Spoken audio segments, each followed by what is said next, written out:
And we are here at Delaware Valley Bluegrass Festival 2019 with Gary from the Jakobs Ferry Stragglers. And it's a pleasure. We just watched you guys really kill it with some tremendous energy. And thanks for sitting down to talk with us. And just want to learn all about you guys. First of all, hello, and let's talk about the band.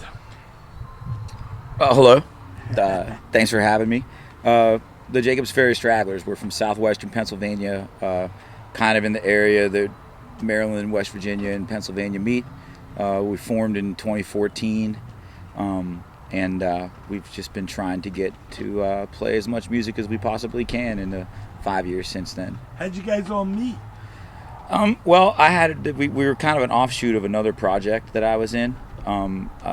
I met Libby, our fiddle player, and who's my girlfriend as well, and we just kind of started this other thing, and that was sort of it. We played as a duo around the region for a year or so, and along the way we managed to meet some other people, and we hired them to be in a band with us, and since then I think there have been 3 completely different lineups of the band actually. Wow. At first they were like a couple of the guys were college students, so they finished school, came on the road for a year. One of them stayed for 2 years, and then at the end of it, they just really decided honestly that it was a lot of work and they didn't want to do it that way.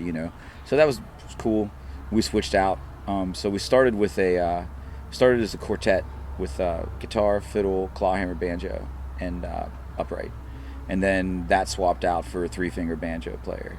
And then when Joe left, just on a whim, I called Jody Moser, who plays dobro with us, and said, "Hey, you happen to be free this weekend?" I was like, I kind of need a 5th member for the weekend, and he was, and that's how it went. And it's been about 2.5 years. We've had this same crew of people together. Wow. Now, how did the name come about?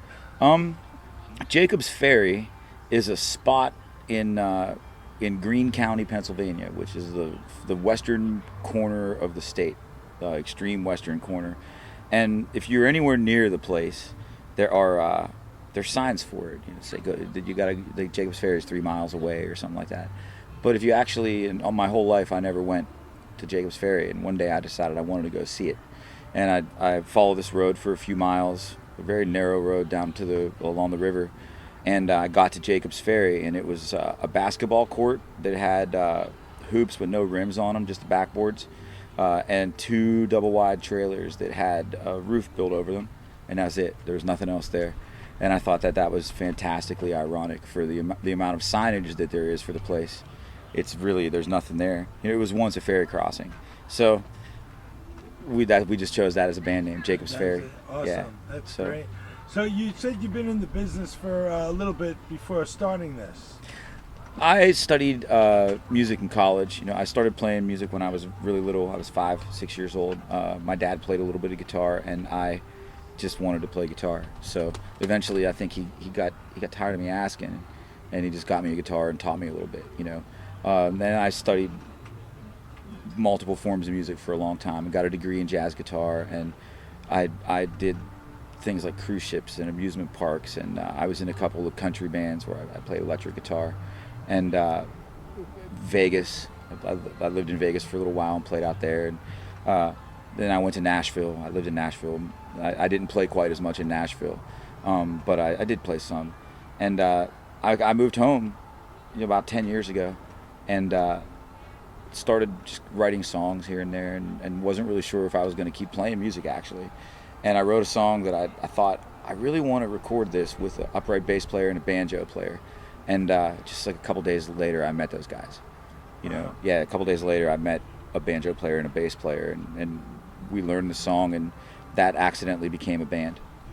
So for a couple of years, I had this 3-piece guitar, banjo, and upright bass band that we pretty much exclusively played only in the Tri-County area. And we had to have played every available spot in the Tri-County area. We played everywhere, Wow. a lot of shows. And then that became this. Wow. How'd you get the other guys in the band? You said the dobro player and the singer. We met them just like most of the people that have come into the band now are people that we've met through just being active, Just being out. just and being about. being out and about a lot. We play, the entire East Coast, from New England to South Florida, and we've gone out west a few times. We've done we've been to festivals in Washington State and whatnot, Sure. and just there's a lot of people. You meet a Yeah. lot of people, and every once in a while, we have a new bass player this year. We replaced our bass player, and it was just the most chance thing. He happened. We've known him for a few years. We met him in 2016 when we played the Emerging Artist Showcase at Grey Fox, and he was there. He was like 15 years old or 16 years old or Wow. something. He was young, and probably wasn't that young. He was probably more like 18, but we met him there. He ended up going to college in Morgantown, which is right near where we live. He found the old time jam that Libby and I go to all the time, and we just kind of became friends with him. And a few months ago, he mentioned, that he said he's a cello player. Actually, he's a fantastic cello player. And he said there's just not a lot of gigs for cello players, so I'm getting a bass. And if you happen to know anybody that's looking for a bass player, let him know. And a few weeks later, we needed a bass player. Wow. Yeah, so perfect timing. Yep, I called him up, and it's funny, man. Our guy did not do anything wrong. He just, he was moving on for a job and whatnot, and Right. he gave us notice, a couple weeks notice, and then he ended up hurting his hand at work, and he couldn't play it anyway. So I called Nico and basically said, hey, so this happened, and he said, oh wow, what are you gonna do? I said, I don't know. We're going on the road tomorrow, to North Carolina, and we had some cool stuff coming up in the next couple weeks. And I said, what are you doing? And he said, well, I have to work at Walmart tomorrow, and he quit. Yeah, Nice. yeah, nice. it was But- pretty cool. I see you got a few CDs out. We do. Yeah. There are 3 full-length albums, but the newest one was released last summer, called Poison River. It's the first one where it's not just I didn't write all the songs. There were a lot of band collective songs, and Libby and Ray, our fiddle player and mandolin player, both brought songs into the equation, and so it's my favorite actually. Yeah. Well, it seems on stage, you guys, there's a tremendous amount of energy. Everyone, people I was sitting here talking, like, wow, there's so much energy. Well, that's cool. It's great. That's good. That's nice to hear. Yeah. One of the strange maybe philosophies of the way we kind of approach it is that everybody in the band except me actually plays their second instrument. Like our dobro player is a fantastic guitar player, and Libby's a great singer and piano player and banjo player. Fiddle's not her first instrument. Ray is a really, really fantastic fiddle player who plays mandolin in the band. So it's kind of, it keeps energy in it because everyone's not on their most comfortable thing. Right. So it adds a certain element of like, oh, what's about to happen to things sometimes. So the first 2 albums, you wrote pretty much everything, and now everyone's sharing it. Yeah, the first 2 albums, we played songs that I'd written before I had the band for the most part, Right. and then we'd put some traditional tunes on there and maybe a couple of covers here and there. But on this last one, it was kind of like, well, everybody here writes, so let's do it that way, and it was much more fun for me. I didn't have to feel like the boss. Nice. Yeah.